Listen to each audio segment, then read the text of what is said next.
Assalamualaikum teman-teman.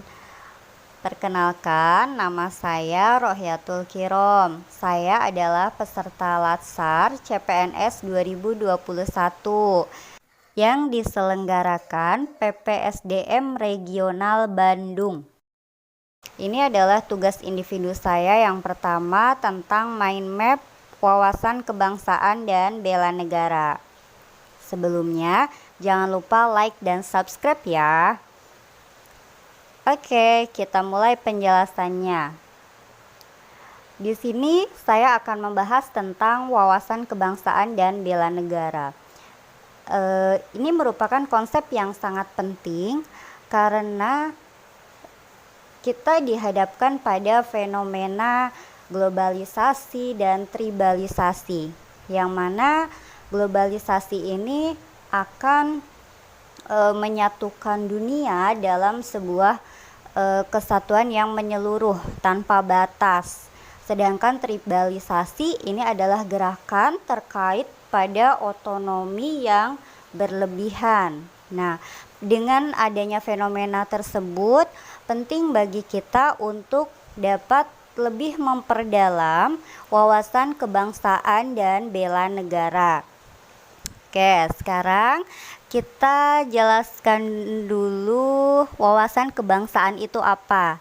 Nah, dari pengertiannya, wawasan kebangsaan merupakan konsepsi cara pandang yang dilandasi dengan kesadaran diri sebagai warga dari suatu negara akan diri dan lingkungannya di dalam kehidupan berbangsa dan bernegara. Nah, di sini penting banget ya. Jadi wawasan kebangsaan ini merupakan identitas kita sebagai warga negara Indonesia, sehingga harus senantiasa dipupuk gitu agar rasa nasionalisme kita terhadap Indonesia itu tinggi. Nah, kalau melihat sejarah perjuangan bangsa Indonesia untuk mencapai kemerdekaan ini tidak lepas dari pengorbanan para pahlawan yang telah mengorbankan jiwa dan raga mereka sehingga kita dapat mencapai kemerdekaan. Di sini ada beberapa titik sejarah perjuangan pergerakan kemerdekaan Indonesia. Yang pertama adalah Budi Utomo, yang kedua Perhimpunan Indonesia, yang ketiga Kongres Pemuda 1 dan 2, yang keempat BPUPKI, dan yang kelima adalah PPKI. Nah, titik sejarah tersebut merupakan perjalanan bangsa Indonesia yang berawal dari sekumpulan mahasiswa yang memang sudah tergerak hatinya, yang sudah tumbuh nasionalismenya, sehingga mereka mendirikan sebuah gerakan yang pertama tadi Budi Utomo ini sebagai perintis pergerakan nasional. Nah, setelah itu ada Perhimpunan Indonesia, yang mana organisasi ini adalah organisasi yang pertama kali memunculkan atau mengenalkan nama Indonesia.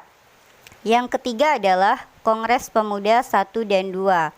Di sini merupakan pertemuan dari para perwakilan pemuda Indonesia untuk dapat mewujudkan sebuah persatuan bangsa seperti itu.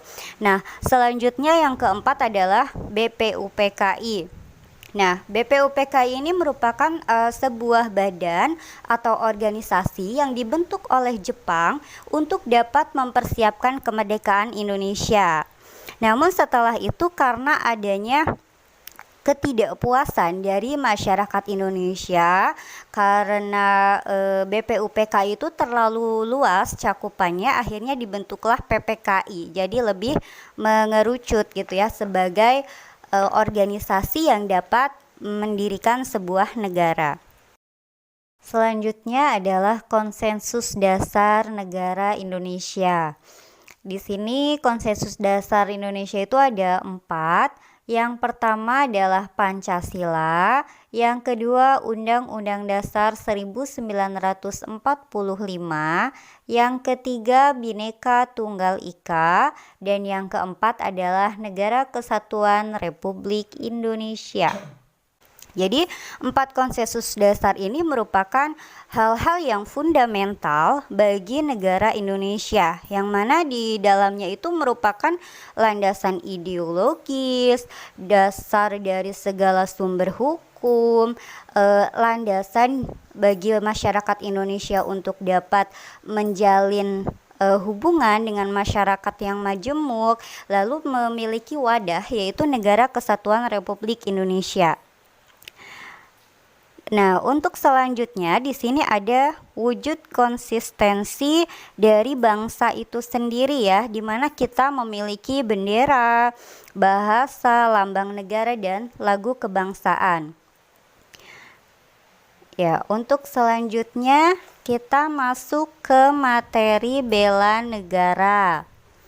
Dilihat dari pengertiannya, bela negara merupakan tekad, sikap, perilaku, serta tindakan warga negara, baik secara perorangan maupun kolektif dalam menjaga kedaulatan negara, keutuhan wilayah, dan keselamatan bangsa dan negara, dijiwai oleh kecintaannya terhadap NKRI yang berdasarkan Pancasila dan Undang-Undang Dasar 1945 dalam menjamin kelangsungan hidup bangsa Indonesia dari berbagai ancaman.